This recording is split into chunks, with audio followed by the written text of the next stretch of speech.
السلام عليكم يا شباب، اهلا بيكم في ورشة Unlock ChatGPT Power. و خلينا نبدأ الأول بالمشكلة. المشكلة ايه؟ المشكلة ان احنا كمصممين، من ساعة ما ال AI ظهر ومن ساعة ما ظهرت ال AI tools آه، بكل يعني أنواعها وبكل التولز المتاحة، ومن أهمها طبعا ChatGPT. كلنا أو معظمنا بيستخدم الأدوات دي بس في توليد الصور. وأنا فاهم طبعا إن دي كده كده استخدامنا الأساسي كمصممين جرافيك، إن احنا نولد صور بالأدوات دي.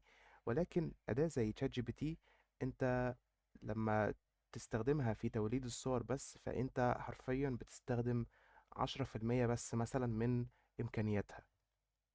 أداة زي تشات جي بي تي فعلا ممكن تنقل مستواك كمصمم من مكان لمكان تاني خالص. ممكن تنقل معرفتك من مستوى لمستوى تاني خالص. وممكن تنقل حتى مهارتك في التنفيذ وسرعة تنفيذك وجودة الشغل اللي بيطلع منك من مستوى لمستوى تاني خالص، لو بس عرفت ازاي تستخدمه صح.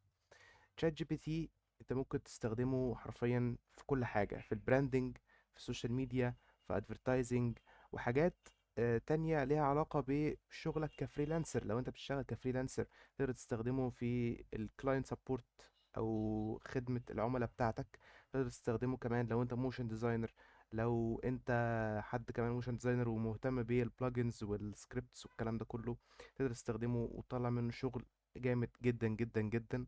وتقدر بشكل عام تستخدمه للمذاكرة عشان تذاكر معاه وتتعلم أكتر عن المجال، وتتعلم أكتر حتى عن نفسك، عن اللي أنت ممكن تنجح فيه أو الجزء اللي ممكن تنجح فيه في مجال تصميم الجرافيك.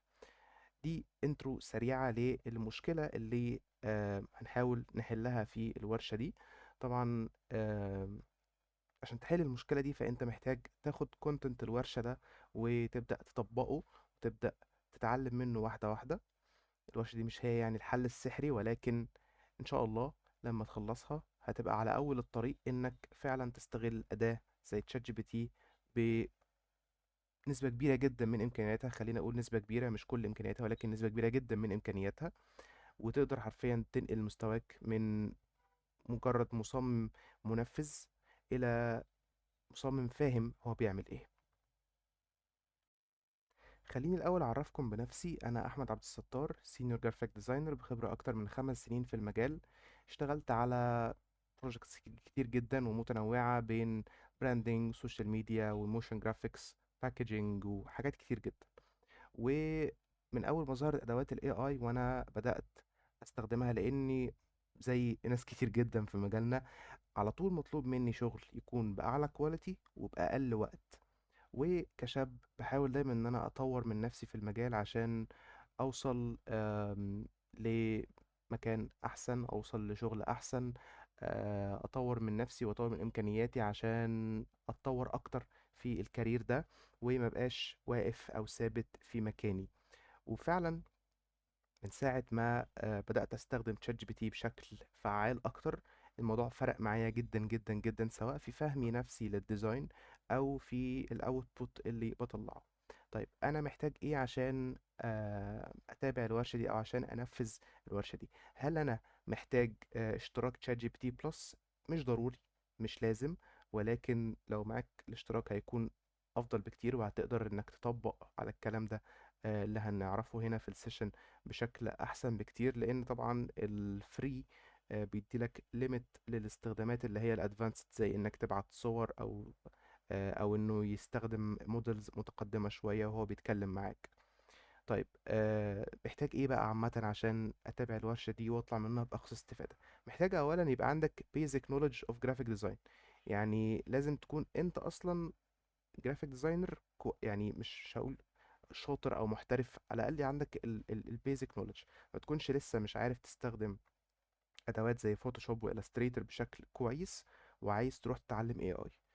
مش هينفع، مش هينفع، انت كده بتنط سلمة، واللي بينط السلمة ده في الاخر بيخبط في حيطة فبلاش. لو انت لسه محتاج تتعلم البيزك نولج اوف جرافيك ديزاين، اتعلمها. بعد كده ابدأ استخدم الاي اي تولز زي ما انت عايز. لكن ما ينفعش تنط وتستخدم AI tools وانت مش عارف الاساسيات، لان الاساسيات دي هي اللي هتخليك تقدر تستخدمها بشكل كويس، وهتخليك تقدر تراجع عليها لو الادوات دي هبلت او طلعت عن المسار اللي المفروض تمشي فيه. فلازم يبقى عندك basic knowledge of graphic design. طيب، ولازم يبقى عندك basic knowledge of ال AI tools دي بتشتغل ازاي، او ال LLMs دي بتشتغل ازاي. LLM هو اختصار ل Large Language Model، او اللي هو ال AI model يعني.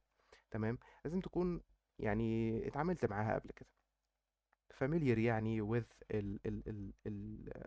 التولز دي بتشتغل ازاي، خاصة المالتي مودال منها. يعني ايه مالتي مودال؟ مالتي مودال LLM هو اي أداة او اي AI موديل يقدر يتعامل مع انواع input مختلفة. يعني ايه الكلام ده؟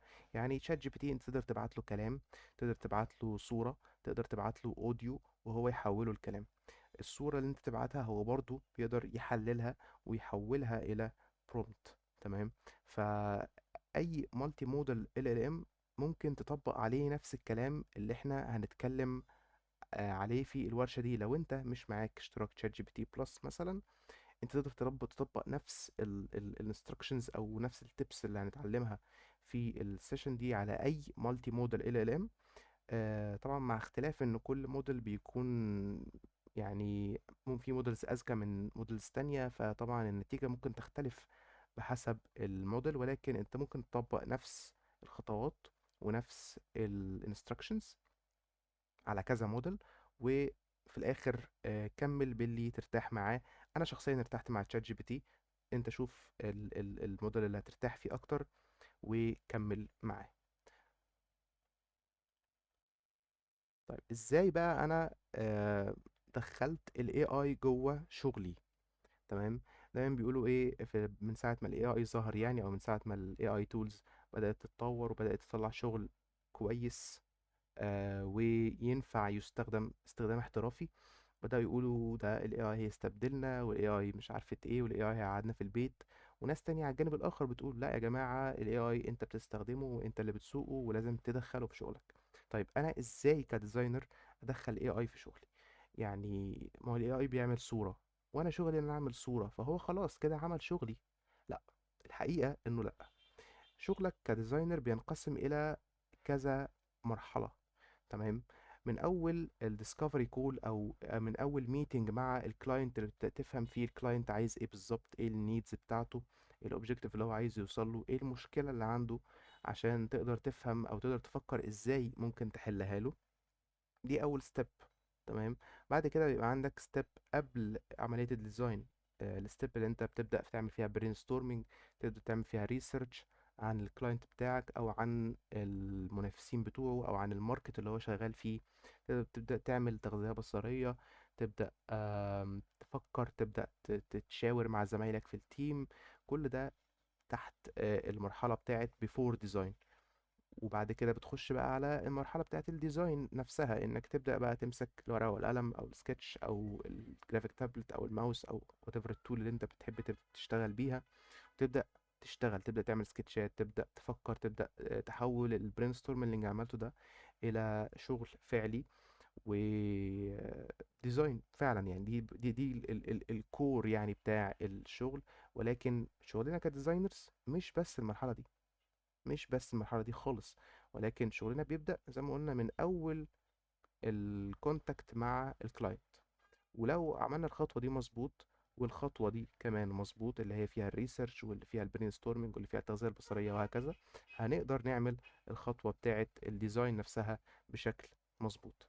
طيب بعدين، بعد الخطوة دي بتبدأ في مرحلة ما بعد الديزاين. طيب انت عملت ديزاين حلو، هل بنبعته على طول؟ هل بنقفل الديل مع الكلاينت على طول؟ لا طبعا. بعد ما بنخلص الديزاين بنبدأ نراجعه، بنبدأ نرجع للبريف، نشوف هل كده الديزاين اللي احنا عملناه ماتشنج البريف ولا لا، هيحل المشكلة ولا لا. نبدأ نعمل تيست، نبدأ نعمل دوكيومنتيشن. لو انا مثلا شغال على براندنج، فانا مش هسلم الكلاينت اللوجو يعني حاف كده، مش هسلمه كده فايل PNG ولا فايل PDF يروح يشتغل بيه. لازم اعمل له دوكيومنتيشن، لازم اقول له ازاي يستخدم اللوجو ده، او ازاي يستخدم الالوان، ازاي يستخدم الفونت. بمعنى اصح اعمل له فايل جايد لاينز. نفس الكلام لو انا شغال مثلا على كامبين ادفرتايزنج، فانا محتاج ان انا اعمل برزنتيشن محترم اوضح فيه للكلاينت انا ليه خدت القرارات دي، ليه استخدمت الالوان دي، ليه استخدمت الموديل بالشكل الفلاني، او ليه صورت الديزاين من الزاوية الفلانية، وادي justification لكل قرار تصميمي اخدته. فدي مرحلة ما بعد الديزاين. بعد كده بقى اخر مرحلة خالص اللي هي الهاند اوف، اللي بتبدأ ان انت تسلم فيها العميل الشغل بتاعك بطريقة احترافية، وبطريقة يعني ما تعصلكش الدنيا معاه لما يجي يستخدم الحاجات اللي انت اديتها له. لو مثلا براندنج، فانت بتقدم له الفايلات اللي هو محتاجها بحيث ما يتعطلش بعدين. لو مثلا هتسلم ديزاين باكجينج، فانت بتسلم الملف نضيف ومتسمي كويس اللايرز بتاعته، مثلا عشان لو اي ديزاينر بعدك اشتغل عليه يقدر يفهم ويقدر يشتغل بشكل سلس وسهل. كمان لو خاصة لو بتشتغل موشن جرافيكس، كمان الموضوع ده بيفرق جدا جدا جدا. فبالتالي انت شغلك منقسم mainly الى 5 مراحل. ممكن في كل مرحلة من دول نقسم مراحل فرعية، ولكن يعني mainly هو 5 مراحل. فازاي بقى هفت ال AI في الورك فلو ده؟ معظم الناس بتحطه هنا بس، بتحطه في مرحلة الديزاين وبس، بان هو يقول له انا عايز صورة شكلها كذا كذا كذا كذا، يديك الصورة، تحط عليها التكست، تحط عليها اللوجو، وشكرا عملت الديزاين. ده طبعا مش صح، مش صح خالص. انت اولا انت ما بتحطش كرييتيف انبوت في الديزاين بتاعك بالشكل ده. ثانيا آه انت مش بتستغل التول اللي معاك دي باقصى استفادة ليها. ثالثا انت مش بتطور من نفسك. فازاي بقى هنفت ال AI في كل خطوة من دول بحيث انه نستفيد منه اقصى استفادة؟ ده اللي هنتكلم عليه. وهنبدأ بمرحلة before design، لان كده كده discovery call دي يعني اقصى حاجة ممكن تعملها ان انت ممكن تدخل AI tool او AI agent جوه الميتنج، لو ميتنج اونلاين، وان هو يبدأ ياخد ميتنج نوتس مثلا. ولكن خلينا يعني نتكلم اكتر عن حتة البيفور والديورنج وافتر ديزاين، اللي هي متعلقة اكتر بكور شغلنا. آه وهنبدأ ببيفور ديزاين.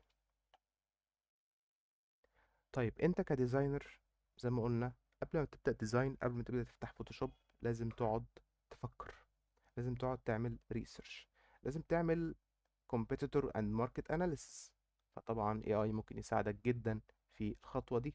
تقدر تقول له ببساطة أنا مثلا شغال على براند في ماركت العربيات، قول لي 5 أسماء لأكبر ريتيلرز للعربيات، وقول لي هما التوجه البصري بتاعهم عامل ازاي، أو ايه الدايركشن اللي هم ماشيين فيه من حيث الفيجوالز، من حيث الميديا عامة. بيستخدموا ايه؟ بيستخدموا الصور، بيستخدموا فيديوهات، بيستخدموا ايه بالظبط؟ يقدر يفيدك جدا في النقطة دي. وكمان في الماركت اناليسيز عامة، هو الماركت بشكل عام عامل ازاي. آه، هل في توجه عام في الماركت ده؟ هل في الوان معينة الماركت ده منتشرة فيه؟ لسببين: انت ممكن تاخد قرار انك تمشي على نفس الستايل بتاع الماركت، ممكن تاخد قرار انك تكسر الستايل ده يعني وتاخد مسار مختلف عشان تميز البراند بتاعك، حسب طبعا التوجه بتاع الكلاينت وبتاع البروجكت نفسه، يعني عايز يوصل لايه وعايز يحقق ايه. طيب، عملنا competitor and market analysis. نبدأ بقى نخش نعمل مود بورد، نبدأ نجمع ريفرنسز، نبدأ نعمل تغذية بصرية، نبدأ نجمع. لو أنا مثلا شغال سوشيال ميديا، أبدأ أجمع ديزاينز، أشوف أختار، يعني أختار ارت دايركشنز مختلفة، أو أقارن بين ارت دايركشنز مختلفة وأختار منها المناسب بالنسبة لي. فأقدر إن أنا آخد صور الريفرنسز اللي أنا جمعتها دي، أبعتها لتشات جي بي تي وأقول له ايه رأيك في المود بورد دي؟ هل هي اولا مناسبة للماركت بناء على الكلام اللي انت اتكلمته معاه؟ هل هي مناسبة للماركت ده من ماركت اناليسيس بوينت اوف فيو؟ طيب لو هي مناسبة، ف الارت دايركشن اللي جامع بين الديزاينز دي كلها اسمه ايه؟ وايه الكي ووردز اللي اقدر استخدمها عشان اسيرش على ريفرنسز اكتر، او استخدمها في برومبت عشان اولد صورة تكون منسجمة مع نفس الارت دايركشن ده، او آه، من نفس الاطار ده، او تديني في الاخر نتيجة نهائية للصورة تبقى شبه الريفرنسز اللي انا مديها لك دي. تقدر تطلع منه كذا كي وورد تستخدمها في السيرش بتاعك، تستخدمها في البرومت رايتنج بتاعتك، عشان تطلع في الاخر ستوكات او صور او سينز او كده تبقى شبه المود بورد اللي انت مجمعها. اقدر استخدمه كمان في بريف كلين اب. معظمنا لما بنخش ميتنج مع كلاينت بيبقى الميتنج عشوائي نوعا ما، وبنبدأ ان احنا مثلا لو داخل مثلا بورقة او قلم، فانت يا دوب بتلحق وسط الكلام كده تكتب كلمة، جملة، كلمتين، ترسم شكل اي حاجة يعني تفكرك بالكلاينت محتاج ايه بالظبط، كلام ملخص ومختصر للميتنج. طيب انا في الاخر لما اجي اشتغل، لو انا شغال مثلا مع تيم ومحتاج ان انا افهمهم الكلاينت ده محتاج ايه، ما ينفعش اسلمهم السكتش بتاعي، او ما ينفعش اسلمهم الخربشات اللي انا كاتبها واللي انا بس فاهمها دي. فاقدر بكل بساطة ان انا ابعت لشات جي بي تي ملخص الكلام كله اللي انا دار بيني وبين الكلاينت، الكلام اللي هو المختصر اللي انا مسجله ده، ويبدأ يحوله لي الى بريف كامل منظم منسق بشكل مرتب، اقدر افهمه انا شخصيا لو جيت ارجع له بعدين، اقدر ابعته للكلاينت يابروف عليه عشان يبقى هو ده الدستور اللي هنمشي عليه طول البروجكت لو هو بروجكت طويل. اقدر ابعته لزمايلي في التيم او الديزاينرز اللي شغالين معايا، عشان نبقى كلنا على نفس الصفحة، نبقى كلنا ماشيين بنفس الدماغ، وفاهمين كلنا الكلاينت محتاج ايه بالظبط، الكلاينت عايز ايه بالظبط، مشكلته ايه بالظبط، هنحلها ازاي. فبريف كلين اب حاجة يعني خرافية، استخدمتها اكتر من مرة. وطبعا يعني هأديلكم امثلة على الحاجات اللي انا عملتها من الحاجات دي، هديلكم امثلة قدام. ايه تاني، لو انا مثلا شغال على لاندنج بيج، لو انا شغال على ويب سايت، لو انا شغال على ابلكيشن، اقدر استخدمه ان انا اعمل بلان لليوزر اكسبيرينس، او اعمل بلان لليوزر جيرني. انا اقدر اقول شات جي بي تي انا شغال على لاندنج بيج لمنتج منظف مثلا، مسحوق غسيل مثلا، تمام. فايه احسن يو اكس ممكن اعمله لللاندنج بيج دي بحيث ازود الكونفرجنز، بحيث ادي ثقة للمنتج، بحيث اخلي الناس تشتري من غير تردد، وهكذا. طب بعد اللاندنج بيج اعمل ايه في الكارت، اعمل ايه في صفحة التشيك اوت عشان احسن برضو الكونفرجنز واحسن التجربة بشكل عام. يقدر يديلك يو اكس بلان و يوزر جيرني كاملة من اول ما اليوزر يخش الابليكيشن او يخش الموقع او اللاندنج بيج لحد ما يعمل تشيك اوت. الجزئية دي انت ممكن اصلا تعملها بدماغك عادي، ولكن لو انت مستعجل، لو انت آه، ما بتحبش الكتابة او ما بتحبش تضيع وقت في الكتابة كتير، تقدر تخليه يساعدك في النقطة دي ويختصر عليك الوقت. يقدر كمان يقترح عليك color schemes، يعني زي ما قلنا في الأول هو أصلا يقدر يعني انت تقدر تخليه يعمل market analysis أو competitor analysis، وبالتالي يقدر بناء على الاناليسيس بتاع الماركت ده، وبناء على الاناليسيس بتاع المود بورد بتاعك، وبناء على برضو البريف اللي انت مديهوله. انت مثلا لو مديله بريف عن كلاينت معين، let's say كلاينت أم، مثلا عيادة تجميل مثلا، فانت تقدر تديله في البريف ده، انت اكيد وصفت له الاندستري ايه بالظبط، البيزنس ايه بالظبط، شخصية البيزنس عاملة ازاي بالظبط، البراند بيرسوناليتي عاملة ازاي بالظبط. بناء على الكلام ده كله يقدر يقترح عليك كالر سكيمز تستخدمها او تجربها، بدل ما تحتار وتقعد تجرب وتغلط وتجرب وتغلط وتضيع وقت في الكلام ده. هو يقدر يقترح عليك كالر سكيمز واضحة وتلاتة أربعة مثلا تجربهم، وبالتالي تكون وفرت على نفسك وقت التجربة والخطأ والكلام ده كله. انيميشن سكريبت، لو انت شغال موشن جرافيكس، فيقدر يكتب لك انيميشن سكريبت. لو انت مثلا فريلانسر او معكش سكريبت رايتر، او الكلاينت قال لك بس انا والله ما عنديش سكريبت، تقدر تستعين بشات جي بي تي ان هو يعمل لك او يكتب لك سكريبت سواء للفويس اوفر او سكريبت للانيميشن نفسه.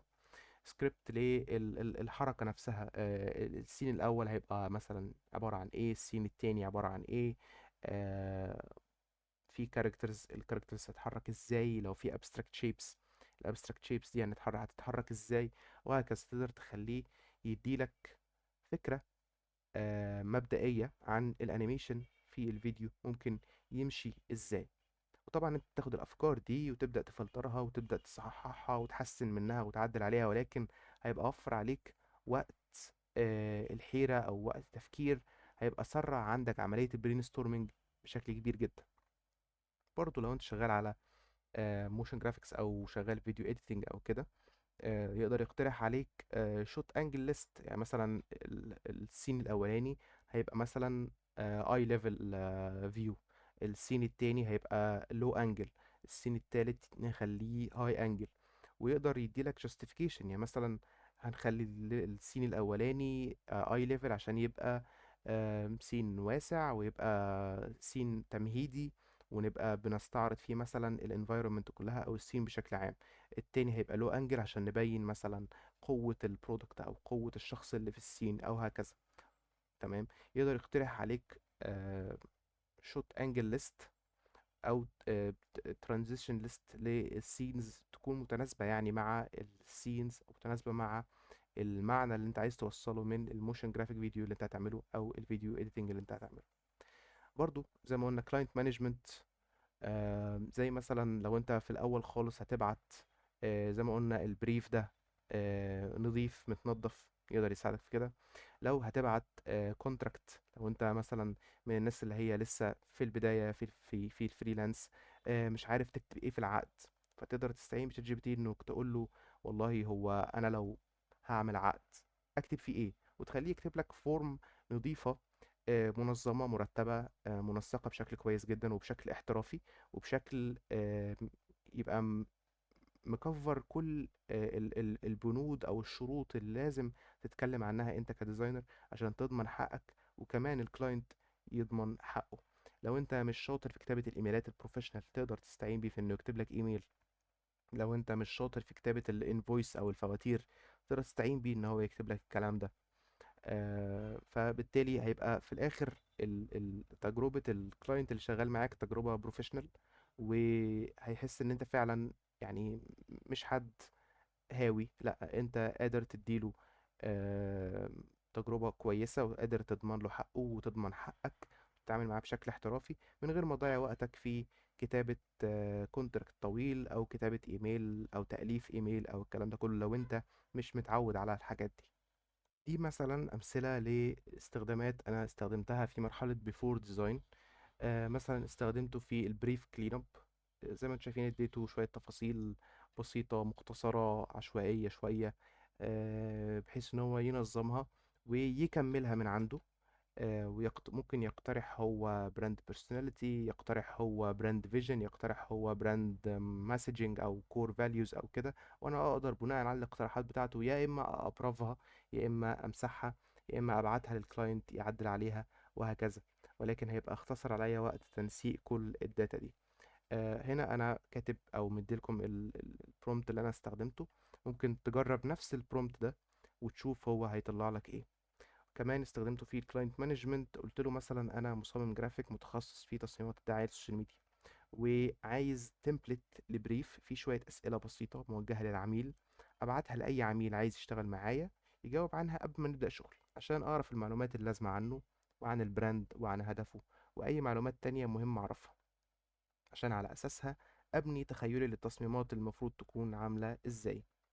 وقلت له كمان يخلي الأسئلة ما فيهاش مصطلحات تصميمية تكنيكال عشان الكلاينت يفهمها يعني، ويخلي اللغة بسيطة والأسئلة مباشرة ومختصرة عشان العميل ما يزهقش وهو بيجاوب عنها. فبريف زي ده أو فورم زي دي أو أسئلة زي دي خليته يعملها لي في أقل من دقيقة، بدل ما أقعد أكتبها بإيدي. وكمان أنا يمكن من مشغولياتي أو يمكن من الضغط أو يمكن من إن أنا مش مركز أنسى سؤال مهم، إنما لما أقول له انت آه، اكتب كل الاسئله اللي انا محتاج ممكن اكون محتاجها كجرافيك ديزاينر، وابدا افلتر منها اللي انا محتاجه فعلا، هبقى بالتالي ما وقعتش اي حاجه او ما سقطتش او ما نسيتش اي حاجه. نيجي بقى للمرحلة اللي كله بيتحمس ويخش فيها على طول، واللي هي فيها بقى البهاريز كلها، المتعة كلها والشغل كله. مرحلة أثناء الديزاين، إزاي أستخدم AI أثناء الديزاين أو أثناء التصميم، بحيث أطلع منه أحسن نتيجة ف- في أقل وقت بأحسن كواليتي. تمام.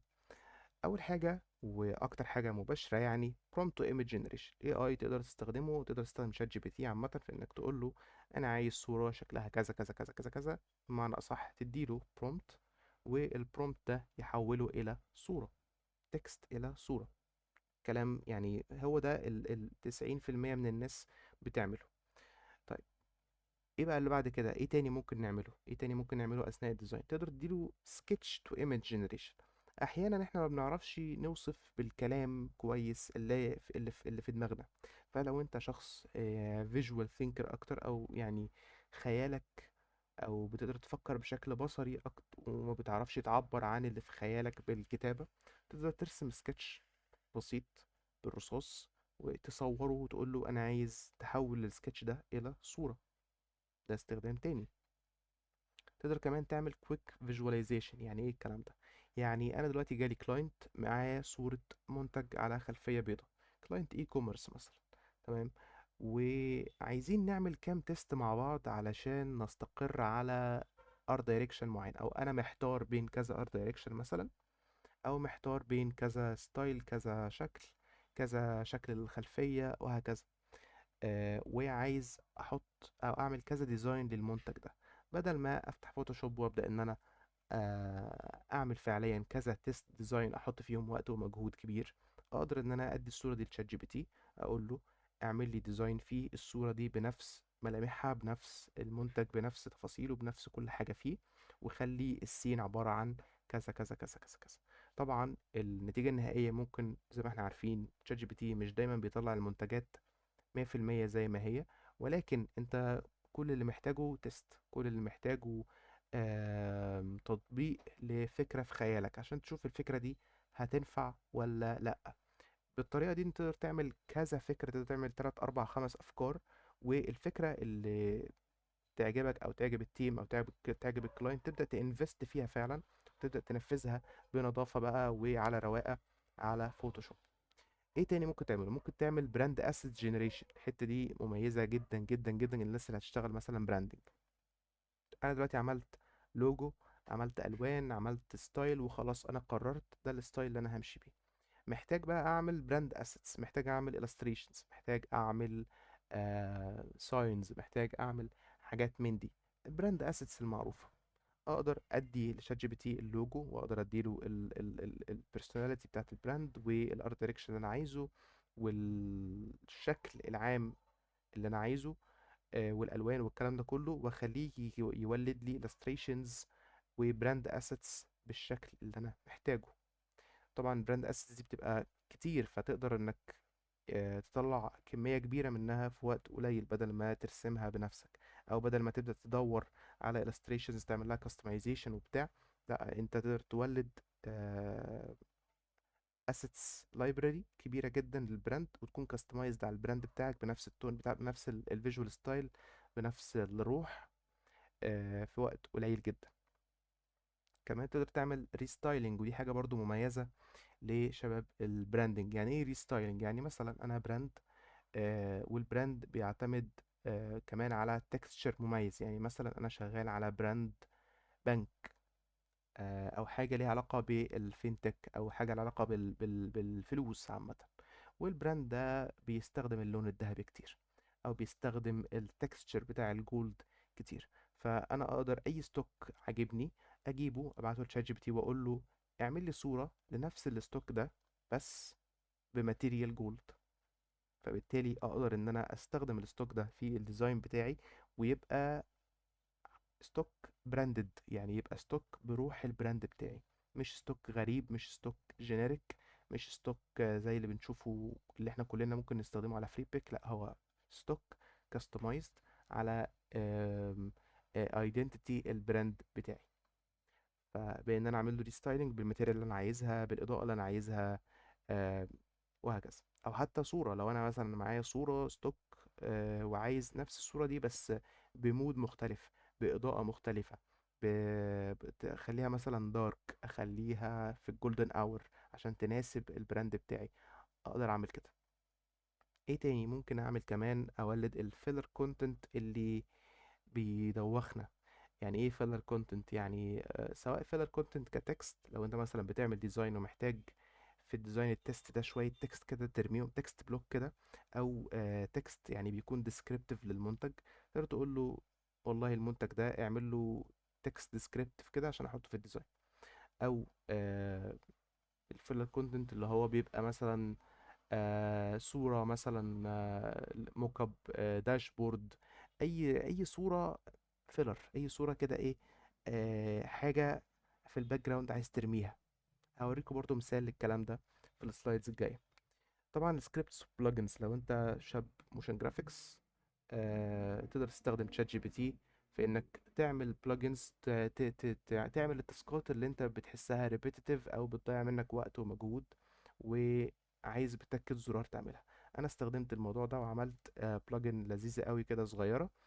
كل اللي بتعمله انها بتعمل فيد ان او فيد اوت لللاير اللي انا واقف عليها، واقدر اسبيسيفاي او احدد عدد الفريمات اللي هتبقى الانيميشن خلالها، يعني هتفيد ان خلال 10 فريمز او هتفيد اوت خلال 10 فريمز. واقدر احدد كمان الفيد ان او اوت ده هيبقى مثلا الايزنج بتاعه عامل ازاي. فالبلجن دي انا يعني طبعا هي الفانكشن بتاعتها بسيطة قوي قوي قوي، ولكن عملتها كتست كده اللي هو ايه، ما انا عملت بلجن اهو، اقدر بقى ازود عليها. اقدر ابدا ببلجن بسيطة واقول له حلو قوي، احنا كده وصلنا الكود مستقر وستيبل، زود بقى الفانكشن الفلانية، زود الفانكشن الفلانية. عايز كمان زرار يعمل كذا، عايز كمان زرار يخليها مثلا تتحرك يمين، تتحرك شمال، تروتيت، تعمل كده. ف سكريبتس والبلجنز كمان لو عايز تعمل مثلا اكسبريشن طويل شوية، يخلي اللاير بتاعتك او الشيب بتاعك او الاوبجكت بتاعك يعني يعمل انيميشن مميز او معقد شوية في خيالك، تقدر تستخدمه في انك تطلع سكريبتس، بلجنز، الاكسبريشنز، الكلام ده كله. الريفيونج اند تيستنج دي بقى خطوة مش ناس كتير، يعني فعلا خطوة نادر قوي ان حد يعملها. انك بعد ما تخلص الديزاين بعته لشات جي بي تي، قول له يا باشا قيم لي الديزاين ده من 10، قيم لي اللاندنج بيج دي، هتبقى هتبقى هاي كونفرجن ولا مش هتبقى هاي كونفرجن. قيم لي كده الباكجينج ديزاين ده، هل الباكجينج واضح؟ هل هيخلي الايتم تتحرك من على الرف ولا لا؟ هل جذابة ولا لا؟ قيم لي مثلا ده البريف اهو، وده البراند، وده ديزاين. قيم لي كده هو الديزاين ده براندد بنسبة قد ايه ولا بعيد عن روح البراند.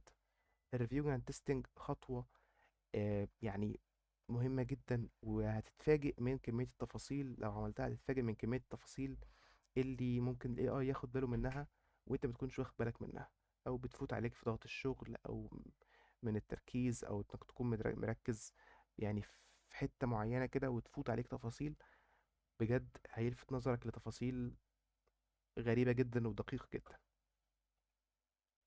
ده مثال مثلا للفيلر كونتنت اللي بتكلم عليه. انا كنت محتاج كان معايا ديزاين لتابلت وموك اب لتابلت يعني، وعايز احط على التابلت ده حاجه، اي حاجه، اي سكرينه، لانه ما كانش عليه سكرين، كانت سكرينه بيضه، فعايز احط عليه سكرينه. قلت له اعمل لي ديسكتوب هاي فيديليتي لاي اوت اوف اي كوميرس ويب سايت تشيك اوت بيج. انا كنت محتاج صوره للتشيك اوت بيج، وبدل ما اروح اجيب من على النت صوره للتشيك اوت بيج مثلا لو كواليتي او عليها او عليها ووتر مارك او وات ايفر، خليته يعمل لي تشيك اوت. انا لو عايز بقى اكستمايز كمان التشيك اوت بيج دي، اخليه مثلا يحط ديتيلز معينه، فيلدز معينه، سعر معين، الكلام ده كله، اقدر اعمل كده في ثواني من غير ما اعمل ديزاين، من غير ما افتح فيجما، من غير ما افتح اي حاجه. آه، لان هو فيلر كونتنت يعني، هو مش ده الاساسي اصلا ومش هيبان بشكل كبير، فما ينفع يعني مش لازم ان انا انفست فيه وقت ومجهود كبير. ال AI بقى يقدر يخلصه لك من غير ما تنفست الوقت والمجهود ده. ده مثال تاني للجزئية بتاعة السكتش تو ايمج. كان معايا ستوري بورد لفيديو موشن جرافيكس، والستوري بورد طبعا عبارة عن سكتشات زي ما احنا شايفين كده، سكتشات ابستراكت خالص يعني. آه، عشان اجرب كذا ستايل وانا بعمل المرحله بتاعه الستايل فريمز، عشان اجرب كذا ستايل للفريم، عشان اجرب آم، آه، لما السكتش ده يتنفذ هيبقى شكله عامل ازاي، عشان اخد كويك ابروفل على الستايل او الابروتش اللي احنا هنمشي بيه، او الستايل اللي احنا هنرسم بيه كل الفريمز. والشباب بتوع الموشن جرافيكس هيكونوا فاهمين قصدي، وفاهمين ازاي المرحله دي بتبقى متعبه ومرهقه وتايم كونسيومينج جدا جدا جدا. ولكن معايا السكتش قلت له عايز المكان كذا، خلي الباك جراوند كذا، العناصر كلها كذا، استخدم الوان البراند، اكتب التكست اللي موجود، وهكذا. وحول لي السكتش من كده لكده. دلوقتي انا اقدر، يعني طبعا الكلام ده تم في اقل من دقيقة. دلوقتي لو انا مثلا الكلاينت عايز يجرب كمان ستايل تاني، ستايل فيكتور مثلا، اقول له حول لي السكتش ده لستايل فيكتور، فبقى عملت تو ارت ستايلز مختلفين، و تو اكزامبلز مختلفين للستايل فريمز. اقدر اديهم للكلاينت ونختار بينهم، او ثلاثة او اربعة او اللي انا عايزه. تريك كمان كنت بستخدمها، ده كان واحد تاني من الفريمز. دلوقتي انا الفريم مثلا اللي هو طلعهولي من السكتش، اوكي عاجبني، حلو، حلو كستايل يعني. ولكن مش عاجبني كأماكن، يعني مثلا انا مش عاجبني المكان العربية هنا، عايز احطها هنا. او مش عاجبني حاطة الساعة دي، عايز ارفعها فوق شوية. التكست مزنوق قوي. كده شوية حاجات كده، شوية تفاصيل عايز اتحكم فيها بايدي بشكل مانيوال. لان الاي اي من مشاكله الكبيرة جدا ان التفاصيل المانيوال البسيطة عمره ما هيعرف يظبطها. لو اديت له الصورة دي وقلت له حرك لي العربية دي هنا كده، ممكن يحرك لك العربية دي هنا، بس هيبوظ لك اي حاجة تانية في السين، هيديك سين بشكل مختلف خالص عن اللي انت عايزه. طيب اعمل ايه؟ قدرت اخليه يفصل لي الاليمنتس بتاعت السين، كل اليمنت لوحده. انا عاجبني شكلها وعاجبني ستايلها وعاجبني ستايل الريندر بتاعها والالوان والاضاءة وكل الكلام ده كله، بس مش عاجبني الحطة بتاعتها، مش عاجبني الكومبوزيشن. فقلت له لو سمحت افصل لي العربية دي مثلا على باك جراوند بيضاء، سوري، افصل لي العربية دي مثلا على باك جراوند بيضاء، افصل لي المباني ورا دي على باك جراوند بيضاء، افصل لي الشجر ده على باك جراوند بيضاء، افصل لي بقى الشخص، افصل لي اي حاجة عايز تفصلها من السين. انا مثلا طبعا منظر الراجل ده غير منطقي بالمرة فقلت له مثلا افصل لي البنت دي لوحدها، والكنبة دي لوحدها، والزرعة دي لوحدها، عشان اتحكم انا في الكومبوزيشن ايه زي ما انا عايز. فدي برضو تريكة، جرب تستخدمها وانت شغال. ايه تاني عندنا؟ الكويك فيجواليزيشن اللي كنت بتكلم فيه. دي مثلا صورة توستر. التوستر ده انا عملت بيه 15 اعلان مختلف بنفس الشكل ده كده. مجرد ان انا اديت تشات جي بي تي الصورة، قلت له عايز تصميم لاعلان يكون بالشكل الفلاني، وبدأت اوصف له ال آه، الشكل اللي انا عايزه للسين والارت ستايل والدايركشن والكلام ده كله. الكلام ده تم يعني التلاتة دول مثلا ما خدوش معايا ساعة الا تلت مثلا. طبعا لو كنت هنفذهم بإيدي كانوا خدوا معايا وقت أطول بكتير ومجهود أكتر بكتير في التنفيذ والتجربة والكلام ده كله. إنما في دقايق، حرفيا دقايق، ولدت التلاتة دول وغيرهم، يعني ولدت إعلانات أو تصميمات أو صور. خلينا نقول صور مش تصميمات، لأن هو التصميم أنا يعني بشكل شخصي مقتنع إن التصميم لازم يكون هاند كرافتد أو تدخل فيه البشر يعني إنما دي تعتبر صورة حلوة. المهم قدرت ان انا اعمل كذا صورة بالمنتج، بحيث ان انا اتست هو الديزاين لما اجي انفذه هيبقى شكله عامل ازاي. تمام. فاختصرت بالتالي وقت ومجهود كبير جدا جدا جدا عليا. ايه كمان؟ دي نقطة البراند اسيتس جنريشن. انا كنت شغال على براندنج، وده كان اللوجو، وكانت الالوان هي دي الالوان، يعني هو الاحمر والدارك جراي ده. تمام.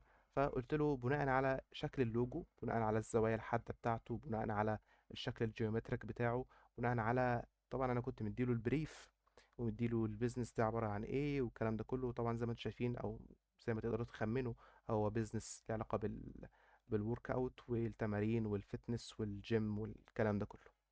فقلت له اعمل لي بقى براند اسيتس مختلفة، اعمل لي واحد في وضع بوش ابس، اعمل لي واحد بيعمل ديد ليفت، اعمل لي راك، اعمل لي شكل علمين، اعمل لي شكل واحد، اعمل لي شكل يعني ماسلز او كده، اعمل لي ميزان، اعمل لي قلب، اعمل لي اي حاجه، اي اسيت هتحتاجها تقدر تولدها في دقايق، بنفس الستايل اللي انت عايزه، وتكون براندد. طبعا مش كلهم ممكن تعملهم يعني في نفس الصورة. يعني انت ممكن مثلا انا حاولت اعمل كده، حاولت ان انا اقول له اعمل لي 9 illustration الاولانية كذا، والتانية كذا، والتالتة كذا، والرابعة كذا، والخامسة كذا. في يعني مثلا لو قلت له مثلا على 9 مرة واحدة هيعملهم، ممكن 5 منهم يظبطوا وأربعة لأ. خد الخمسة النضاف والأربعة التانيين إيه، نجرب أعملهم تاني. في الآخر هتطلع الكوليكشن اللي انت محتاجها. دي حاجة تانية برضو، خليته يعمل لي ايكون سيت براندد لكل الاستخدامات اللي ممكن البراند يحتاجها في على الويب سايت بتاعه مثلا او كده، بحيث كمان إن حتى الايكونز اللي يستخدمها البراند تكون براندد، مش اي ايكونز وخلاص. اخر حاجة بقى في الاستخدامات او الامثلة للاستخدامات during او اثناء الديزاين، النقطة بتاعة الريفيوينج اند تيستنج اللي اتكلمنا فيها. النقطة دي بالذات انا عملت لها كاستم جي بي تي. كاستم جي بي تي ده هو مجرد ان هو يعني موديل بتعليمات مخصوصة. مجرد انك بتبعت له الديزاين بتاعك بيبدأ ان هو يحلل الديزاين بتاعك بناء على كرايتيريا كتير جدا جدا ومعايير كتير جدا جدا، وبيقيمه بناء او بيقيمه على اساس كل اساسيات التصميم اللي محتاج تراعيها، زي التباين، زي الالوان، الكومبوزيشن، الوضوح، وضوح الرسالة يعني، جودة المانيبيوليشن اللي انت عامله، هل الارت دايركشن اللي انت مستخدمه مناسب للبراند او للماركت ولا لا. كمان بيحلل الديزاين من ناحية ماركتينج او من ناحية الماركتينج فانل. لو انت عامل مثلا ديزاين سيلز، هل هو هيبقى يقدر يقول لك هل الديزاين ده فعلا ممكن ينجح كسيلز ولا لا، ولا ممكن يكون مناسب اكتر كاويرنس فمحتاج انك تعدل عليه، وهكذا. لو حبيت تستخدمه هتلاقي اللينك، انا منزله عندي على لينكد ان، وكمان على تشانل التليجرام بتاعتي. لو ما لقيتهوش ممكن تتواصل معايا وهبعته لك ان شاء الله، هبعت لك اللينك بتاعه. فدي كده كل الاستخدامات دي، كل الامثله دي ل الاستخدامات اللي انت ممكن تعملها اثناء مرحله الديزاين. قول لي بقى انت بتعمل منهم قد ايه، او يعني بتعمل ايه غير البرومبت تو ايمج جنريشن. ان شاء الله ما تكونش بتعمل برومبت تو ايمج جنريشن بس يعني، بس لو بتعمل برومبت تو ايمج جنريشن بس فاتمنى انه الجزئيه اللي احنا اتكلمنا فيها دي تبقى فتحت دماغك، انه انت ممكن تستخدم ادوات الاي اي وخاصه تشات جي بي تي استخدامات اعمق بكتير جدا من انك مجرد انك تقول له اعمل لي صوره كذا كذا كذا كذا. مرحله بقى ما بعد الديزاين، انت خلصت الديزاين الحمد لله، وديزاين جميل والكلاينت مبسوط، وخدت الابروف والدنيا حلوه والتيم مبسوط وكله تمام. مرحلة ما بعد الديزاين، مرحلة تنسيق وترتيب الفايلات أو الحاجات اللي انت لازم تعملها وانت بتسلم الشغل بتاعك. انت ممكن تستخدم تشات جي بي تي في تنسيق وتظبيط الجايد لاينز فايلز بتاعتك. يعني ايه الكلام ده؟ يعني اي جايد لاين فايل بيبقى فيه تكست كتير، بيبقى فيه كلام كتير، كتابة كتير قوي قوي قوي قوي. ممكن تستخدم شات جي بي تي في انه يكتب لك الكلام ده كله. طبعا ده لو انت اوريدي مديله البريف وهو يعني الموديل او الشات نفسه فيه الداتا الكافية عن البراند وعن التفاصيل بتاعة البروجكت، بحيث انه لما يجي يكتب جايد لاينز يبقى فاهم هو بيكتب ايه. اوكي. وطبعا انت بتراجع وراه، ولكن هو هيكون يعني بيختصر عليك وقت في كتابة الكم الكبير جدا من التكست ده. كمان لو انت لسه في بداية طريقك في البراندنج ومش عارف بالظبط انا المفروض ارتب فايل الجايد لاينز ده ازاي، ايه البنود اللي انا المفروض اصلا اكتبها او اكتب عنها او اكتب استخداماتها، هل الجايد لاينز دي اللي هي الالوان والخطوط والباترن واللوجو بس، ولا في حاجات تانية؟ كل الكلام ده انت تقدر تسأله، قول له لو انا هعمل جايد لاينز فايل المفروض يتضمن ايه، المفروض يبقى فيه بنود عبارة عن ايه. خليه يساعدك في كتابة الجايد لاينز بتاعت البنود دي. ايه تاني تقدر تستخدمه في ال insights and recommendations؟ يعني ايه insights and recommendations؟ لو انا شغال مع كلاينت مثلا، ايا كان النوع، يعني ايا كان، سواء هو سوشيال ميديا او براندنج او يو اي يو اكس او كده، او موشن جرافيكس او وات ايفر. انا اقدر اديله انسايتس عن الماركت بناء على بقى الماركت ريسيرش اللي انا عملته والكومبيتيتور اناليسيز اللي انا عملته، واقدر اديله ريكومنديشنز، مش اسلمه ديزاينز وخلاص. اقدر اديله ريكومنديشنز على النكست ستيبس اللي المفروض ياخدها. انا مثلا عملت لك دلوقتي ديزاين سوشيال ميديا، تعمل ايه الفتره الجايه؟ المفروض تعمل ايه؟ ازاي تحافظ مثلا على الارت ستايل اللي احنا مشينا فيه في الكامبين دي؟ تعمل ايه عشان تتميز عن السوق؟ تعمل ايه عشان مثلا احنا داخلين على كامبين آه صيف مثلا، وانا عملت مثلا الكامبين دي، فازاي تقيس مثلا مدى نجاح الديزاينز دي؟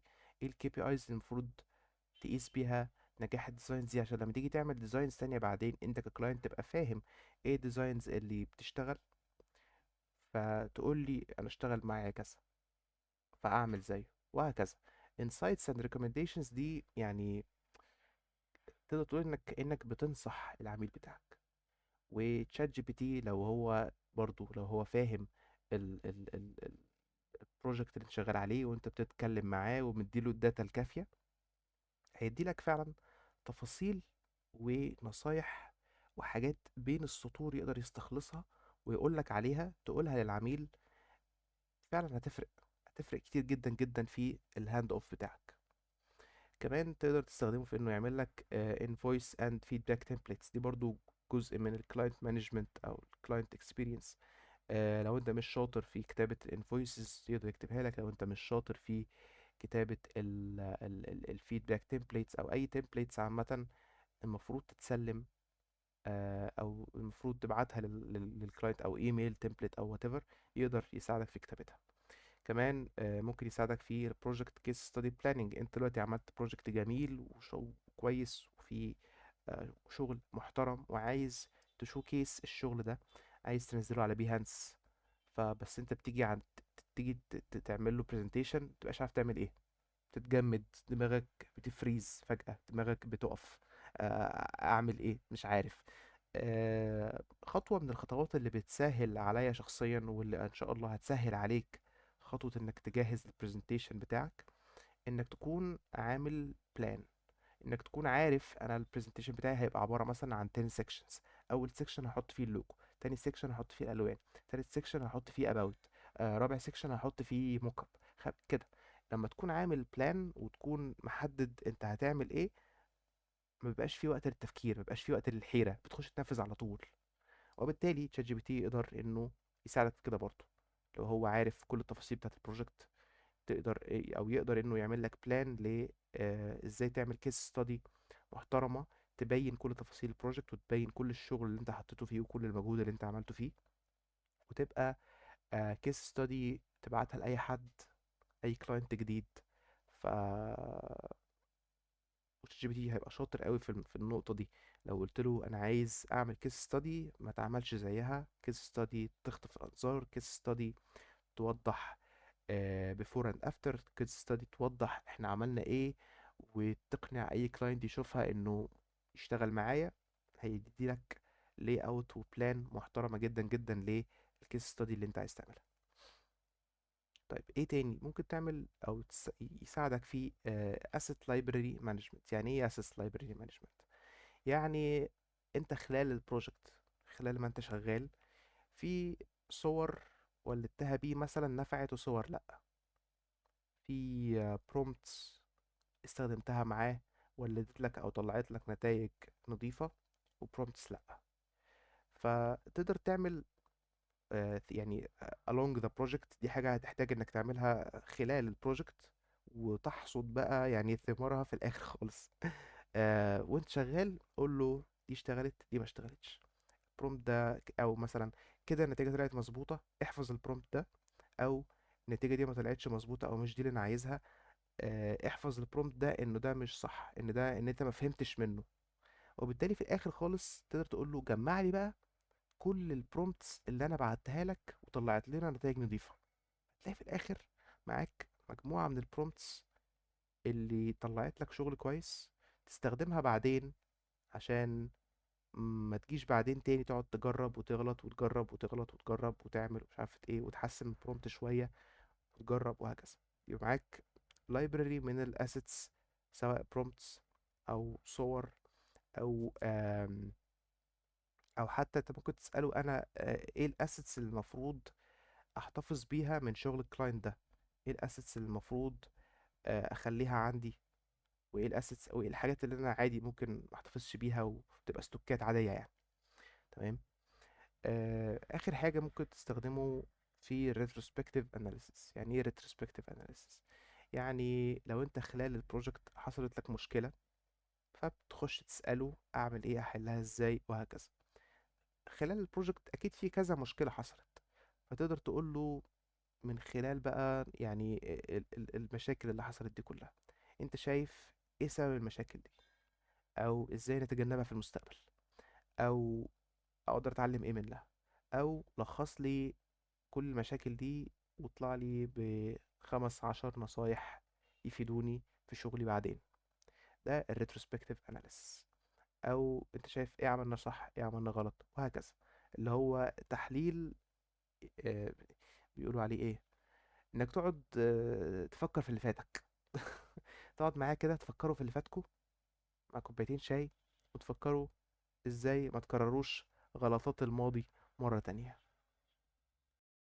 أمثلة بقى على موضوع ازاي تستخدم تشات جي بي تي افتر ديزاين في الجايد لاينز فايلز بالتحديد. انا مثلا جيت مرة كنت شغال على البراندنج، واديت له الكالر باليت وقلت له can you help me write color use guidelines for this color palette. اداني description لكل لون، امتى تستخدمه، يستخدم مع in combination مع الوان ايه، بتفصيل كبير جدا جدا جدا. لو كنت قعدت اكتبه كنت يعني هاخد وقت كبير. طبعا انا عدلت عليه بعدين عشان لو في اي حاجة آه، يعني غير فيها هو او مش مناسبة. ولكن الشاهد انه اختصر عليا وقت ومجهود كبير جدا جدا، وخلاني اخلص. طبعا انا استخدمته في كل بقى السكشنز التانية، يعني guidelines about التايبوجرافي، اللوجو use guidelines، كل حاجة. فخلاني اخلص فايل guidelines ده في وقت اقل بكتير من الوقت الطبيعي اللي انا باخده فيه يعني. آم، كمان في الحتة بتاعت آه، انا دلوقتي لما باجي برضو زي البرزنتيشن كده، لما تيجي تعمل فايل visual identity او guidelines، ممكن تبقى واقف كده قدام الارت بورد، طب ابدا منين، اعمل ايه. فخليته كمان يعمل لي outline للدوكيمنت كهول. الدوكيمنت هيبقى فيه sections ايه، والسكشن دي متقسمة ببولت بوينتس كده، وكل سيكشن جواه لو في اي جواه سب سيكشنز او عناوين جانبية او كلام من ده، فعمل لي لي اوت لكل الدوكيمنت. فبقيت بخش على الدوكيمنت اشتغل على طول، مفيش وقت للحيرة، مفيش وقت بقى رايح في التفكير او طب اعمل دي الاول ولا دي الاول وارتبها ازاي وبتاع. هو رتبها لك اوريدي. كمان استخدمته برضو في الرايتنج، مثلا للبراند بيرسوناليتي سيكشن او البراند اركتايب سيكشن، واديته الاركتايب اللي عايزه يستخدمه مع باقي البريف. طبعا قدر ان هو يكتب لي ال ال ال ال الوصف بتاع البراند بيرسوناليتي والبراند اركتايب بشكل مميز جدا، وبشكل زي ما قلنا اختصر عليا وقت ومجهود كبير قوي. اخر حاجه بقى خلينا نتكلم عنها، شويه تيبس اند تريكس كده تساعدك في كل الاستخدامات اللي احنا اتكلمنا فيها قبل كده دول. طيب، واحده واحده. دلوقتي وانت بتتكلم مع شات جي بي تي او اي اي يعني عامه، اي اي موديل، خاصه شات جي بي تي، دايما اديله كلير رول وجول وسكسس كرايتيريا. يعني ايه الكلام ده؟ يعني لما تيجي تطلب منه انه يعدل لك بريف، قول له مثلا انت ارت دايركتور محترف، فانت كده اديت له كلير رول، قلت له هو وظيفته ايه بالظبط، واديله جول. يعني قول له انا عايز البريف ده متنسق بالطريقه الفلانيه، وخليك دقيق في اللي انت عايزه بالظبط عشان يديلك النتيجه اللي انت عايزها. خليك دقيق بالظبط في اللي انت عايزه. لو انت عايز البريف ده طويل، قول له عايزه طويل. لو انت عايزه مفصل، قول له عايزه مفصل. لو انت عايزه مختصر، قول له عايزه مختصر. تمام. لو انت عايزه في عدد كلمات معين قول له عايزه في عدد كلمات معين، وهكذا. خلي الجول دايما واضح جدا جدا جدا ومفصل جدا جدا. وسكسس كرايتيريا، يعني ايه سكسس كرايتيريا؟ يعني اديله ال الحاجات اللي انت مهتم انها تبقى موجوده. يعني مثلا لو انا هكتب سكريبت فويس اوفر مثلا لموشن جرافيكس فيديو مثلا، فانا هقول له السكسس كرايتيريا بالنسبه لي انه يبقى واضح، مختصر، او مفهوش حشو، تمام، وسيلزي، او يجيب بيع، يجيب كونفرجنس. فدي السكسس كرايتيريا بتاعتي. اعمل لي بقى سكريبت بناء على المعايير الثلاثه دي، تمام. دي اول حاجه. تاني حاجه تشالنج وات هي سيز، يعني ما تاخدش كلامه دايما مسلم بيه، ان هو مش دايما هيديك الاجابه الكامله او السليمه 100% من اول مره. ادالك اجابه، قول له طب ليه مش العكس، او اديني اجابه مفصله اكتر، او اديني اجابه اعمق، او اساله في اللي هو بيقوله هل انت متاكد من اللي انت بتقوله؟ طب افرض كذا، افرض كذا، افرض كذا. ابدا اساله اساله، يعني بمعنى اصح خليك ليمد معاه. كل ما بتكون ليمد معاه، وكل ما بتتحدى اللي هو بيقوله، كل ما تاخد اللي هو بيقوله سرش بره، وارجع قول له هو انت مثلا لو لقيت حاجة غريبة او مختلفة عن اللي هو قاله، قول له انت ليه ما قلتليش عن كذا، او ليه ما اتكلمتش عن كذا. التشالنجينج ده هيخليه يقول معلومات اكتر، وهيعلمك انت شخصيا ايه ال الكلام اللي بيخليه يقول معلومات، وايه الكلام اللي بيخليه يكون مختصر او يرد على قد الاجابة، او سوري على قد السؤال يعني. آه، تالت حاجة make virgins don't start over. يعني انت دلوقتي قلت له، اديته برومبت عشان يولد صورة مثلا، والبرومبت ده ما طلعش الصورة اللي انت عايزها زي ما انت عايزها. ما تغيرش البرومبت كله، ابدأ غير في حتة حتة من البرومبت لحد ما توصل للفيرجن اللي انت محتاجها. نفس الكلام لو انت مثلا محتاج اي حاجة غير الصور، محتاج تكست، محتاج اي حاجة، آه، ما تبدأش من الأول. ابدأ حاول إنك البرومبت بتاعك يكون متفصص أو متقسم إلى أجزاء، تمام. وابدأ إنك مع كل ترايل غير جزء من البرومبت بتاعك، وثبت باقي الأجزاء، وشوف النتيجة تطلع إزاي، لحد ما توصل في الآخر للفورمولا أو البرومبت اللي هيطلع لك النتيجة اللي أنت عايزها. وابدأ جرب في كذا شات، في كذا شاتس مختلفة يعني. مش لازم إنك تجرب البرومبت في نفس الشات، لان احيانا خاصه لو انت شغال على الفري، احيانا هو بياخد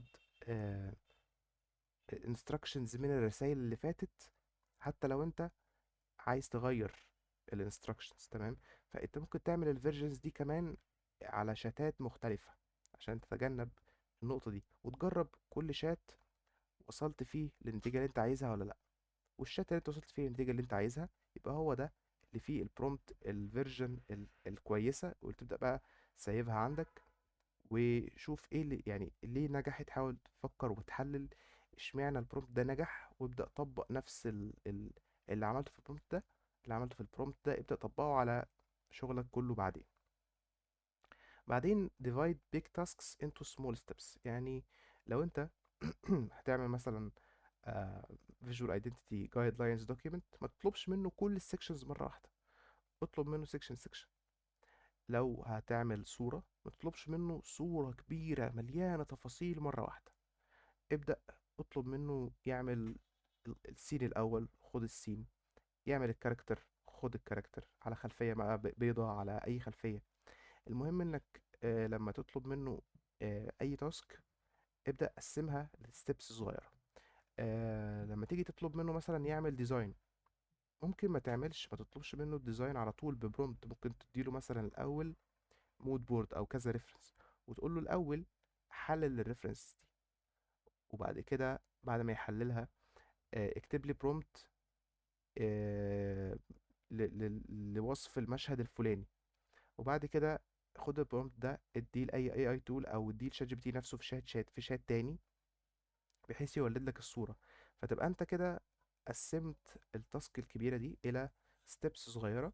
ده بيساعدك تطلع نتائج أحسن، وبيساعدك آه يعني ما تكررش نفسك، لان انت لما تيجي تديله تاسك كبيره هو مستحيل يطلع لك كل التفاصيل مظبوطه. فلما تيجي تكرر التاسك تاني هيصلح لك حاجه ويبوظ لك حاجه تانية. فلا، انت قسم التاسك بتاعتك لحاجات صغيره، بحيث لما يبقى في مشكله في حته معينه ما تبوظش باقي ايه، باقي ال الاجزاء بتاعه التاسك. واسك فور بروفس، يعني زي ما قلنا ما تثقش في كلامه 100%. فلما يقول لك على حاجه قول له بدليل ايه. لما يقول لك على اي اناليسيز مثلا، اطلب منه بروف، دايما اطلب منه بروف. اخر حاجه، آه، دايما اساله قبل ما تديله انستراكشنز. بمعنى، انا ممكن اقول له لو انا طالب مثلا كونتراكت تمبلت، هقول له اعمل لي كونتراكت للعميل الفلاني يبقى فيه بنود كذا كذا كذا كذا. بس الاحسن ان انا اقول له او اساله الاول، هو كديزاينر ايه اللي المفروض احطه في الكونتراكت بتاعي، وابدا اخد منه معلومات، وابدا اتشالنج اللي هو بيقوله. طب اقول له طب ما فيش حاجه تانية؟ يعني هو مثلا اداني 5 6 بنود، اقول له ما فيش حاجه تانية ممكن اضيفها؟ اتشالنج اللي هو بيقوله، فيقول لي حاجات زياده. فاقول له طب خلاص بقى اعمل بقى ايه، اعمل الكونتراكت. فدايما لما تساله قبل ما تديله انستراكشنز ممكن يطلع بمعلومه جديده عليك.